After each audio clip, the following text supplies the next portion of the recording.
Good morning, everyone. Welcome back to the coffee break. I am just recording another video at the same time I recorded the last video because I just happened to be here and I got a lot on my mind and I want to share with you, and I want to get back into the regular role of doing a coffee break vlog and getting together and sitting down and taking some time out to share and just jibber jabber away. Today I'm sitting in my car and I am at a coffee shop and I'm looking out over this way and I can see Mount Charleston, which is outside of Las Vegas, which is where I'm at right now. And this particular location is a really great view of Mount Charleston, and it is snow-capped and covered up with snow.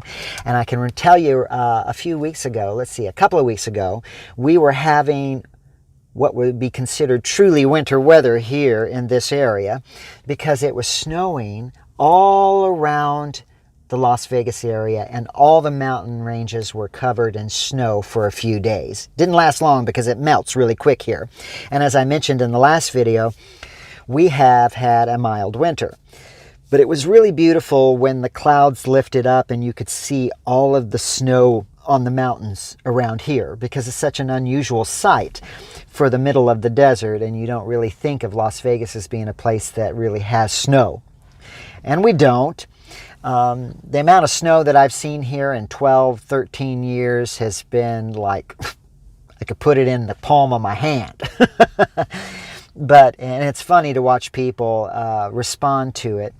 And they either drive up and play in the snow up on Mount Charleston, which I did once early before winter really began. It was already snowing up on Mount Charleston back in November, and I went up there on one day on a hike and did some playing around and discovered that it snowed up there. So I was running around in the snow, doing snow angels and what have you. But this was different because you could see it as a picturesque view from your window. And it was just really quite a lovely sight to see. You know, I don't like to be inhibited by winter weather and snow and ice for long periods of time. So just to get a taste of it is just enough for me. And I'm sure there's plenty of other people out there who are snowbirds, so to speak, who get out of the winter weather and go south like the geese do. Which reminds me of a story I want to share with you. One of my last hiking events was really very local. I went over to a place called Sunset Park, which is sort of like a desert reserve, and they have it set up where you can walk around it. And all of my years here, I've never really walked around it. I've kind of been out in the area, but I never have gotten out of the car and really truly walked around the entire perimeter of the reserve. So I decided to do that day, and it was really a good day to do it. It was beautiful out during that snowy section I just mentioned. We had a couple of days where the sun was out and it was warm enough to get out and do that. So that's what I did.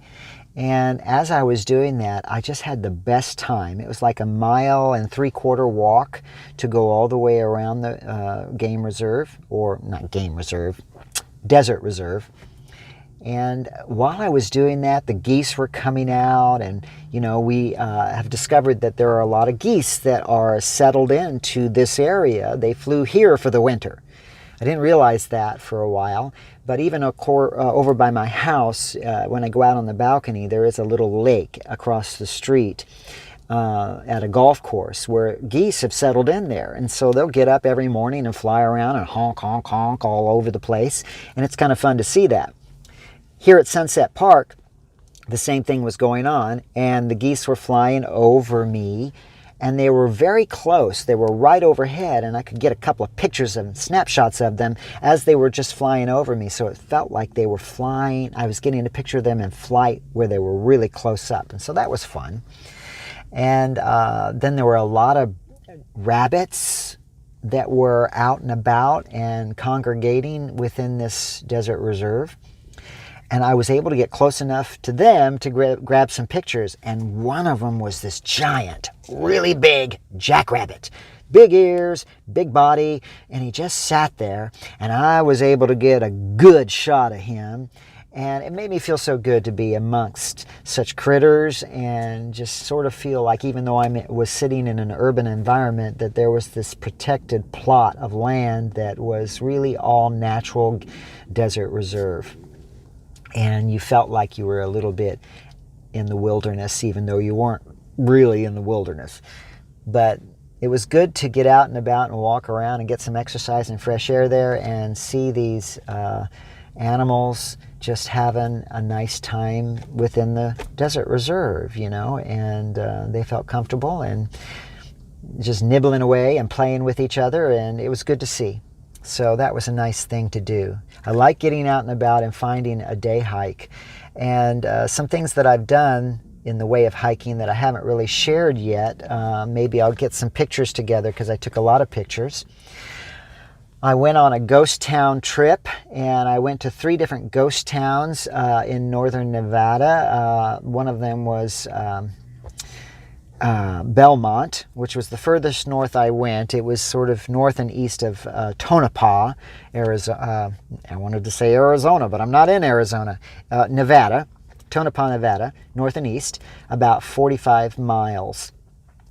And that was really a cool, beautiful place. I thought, boy, I guess it must be wonderful to have a home up there. And there were people that were living up there, but they must have a lot of money to live out there, is what it looked like to me, you know, my first impressions. But you get to see all these ghost towns where things are, you know, abandoned and broken down, or, you know, remnants of buildings that used to be in the old days before today. And they keep it alive by having it on display. Another place I went to, of course, was Rhyolite up near Beatty, Nevada, which I've been to before. And it was nice to go there again, especially during these times when there weren't a lot of people around at all. In fact, I think I saw 1 or 2 people in total while I was there. And it's great to go and just sort of, you know, wander around those ghost towns, wondering what life was like back then. And seeing that the remnants of life that's still there to remind you that there was life there at one point in time. There was activity. And if we're not careful as a society and as humanity, we might turn into that in more places than we can imagine. But there's a story there, and to go and take photos, and you capture some essence of the story of that place, even though it's not much of anything now. And Rhyolite, there is really nobody there. It's outside of Beatty, so there's no life out there at all. Belmont has people actually living there. And then the other place I think I went to was Gold something. The name totally escapes me, but it was on the way up towards Tonopah. And it was another ghost town, but it also had people living out there. And it was a little different because it looked like they had the main street set up with, you know, like they had, it was almost a little touristy in a way, because they had a place to, like a bar and a place to eat there right in the middle of the ghost town main street. And then they had a hangman's, I don't know, platform? I guess you would call it a hangman's platform, where, you know, back in the Western days they would, you know, hang people. That's what they had in the middle of Main Street. And it felt a little bit like, you know, some of it was still remnants of the old days, and some of it was created to accentuate the old days and make it more touristy and bring people in. But it was still worth going to see that which was authentic and real, and just get out of the house and do something like that. So I'll try to pull together some photos and stuff and see if I can get myself to put together a video of some of these hiking trips in one of these upcoming vlogs.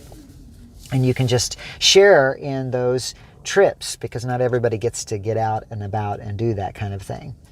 So I did do that. And I've been to a couple other places just hiking around. you know, and every single one of them have taken photos. And I keep saying I'm going to post some of those things, but I haven't done it yet. So I have been doing other things in the way of work, in the way of editing and writing for a not-for-profit organization that's asked me to help them out. So I've been keeping busy doing that, and they're just trying to take care of me. And I have to tell you, in the past few days, I've been trying to take care of me quite a bit, because that last work weekend was really rough on me, because I realized it was a very active day. We were running all day on the film set, and which I talked to you about in the last video. But because we were constantly running, that was part of the action of the scene, I realized, pandemic has got me even more out of shape, I think. Even though I have a treadmill and I've been using it, I haven't been using it to my best interest. And even though I could accomplish running and running all day, if you're running on hard pavement and you're not wearing great supportive shoes or anything like that, you know, it pounds and jolts your body and shakes it up. And boy, I just, you know, was sore and feeling out of shape. So yesterday I got on the treadmill and I made myself do an hour on the treadmill, and I did probably a quarter of it running at a very good clip. Just trying to say, Alan, you got to get out there and you got to lose a little weight maybe, and you got to be a little bit more active so that, you know, you build up your stamina and you persevere. So I got to be more persistent about that. So I'd encourage everybody else that if you've been feeling like you've been sitting around during this 2020 year and now you're in 2021, what better time than now to get out and about? I mean, I know some people go out for walks every day, but the general routine for exercise has changed. So I need to get back into a stronger routine of that. And so that's a goal I have. And yesterday I did about 600 crunches. I picked up some 25-pound dumbbells and I did some curls before I got on the treadmill and did some cardio. So I'm going to continue to do that, and I'll share some updates about that as I go along, and maybe I'll be more successful. And I gotta cut down on the sweets and the bread products, the carbs. You know, there are too many of that. I've been having too much of that. So I want you to think of me in trying to meet that goal, and I'll share more as I progress, or not, as the case may be. You know how life is. But anyways, I just wanted to touch base with you again and share a few stories about my hiking adventures in a very brief way, and then I'll get back to sharing some more stories in upcoming videos. Again, if you like this video and you don't mind me jibber-jabbering away at you, and it's kind of fun to listen to me do that, then give me a thumbs up, hit the subscribe button and the notification bell so you can receive more video notifications as time goes on. And subscribe if you haven't already, and share this with friends, family, and what have you. Email blast it, social media blast it. You know, I know it's not much, you know, with all the influencers and YouTubers out there sharing their experiences and observations, stories, thoughts, and, you know, what's going on. But, you know, I don't do anything fancy here. I just sit and gab. If that's good enough for you, then share it and join me again next time. I look forward to it, and until then, you have a great day, and I'll see you soon. Bye for now.